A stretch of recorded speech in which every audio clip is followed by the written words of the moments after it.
Azərbaycan Milli Məclisinin deputatı Azər Badamovun Rusiya Federasiyasına girişinə icazə verilməməsinə səbəb onun dəfələrlə anti-Rusiya və rusofobik açıqlamaları olub.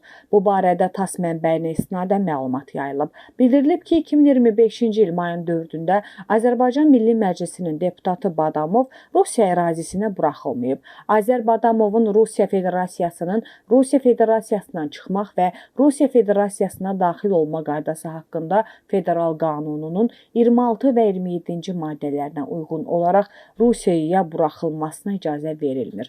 Buna əsas kimi Milli Məclisin deputatının dəfələrlə anti-Rusiya və rusofobik bəyanatlar verməsi göstərilir deyə agentliyin mənbəyi bildirib. Həmçinin qeyd edilib ki, Rusiyanın Badamova qarşı tədbirləri şəxsi xarakter daşıyır.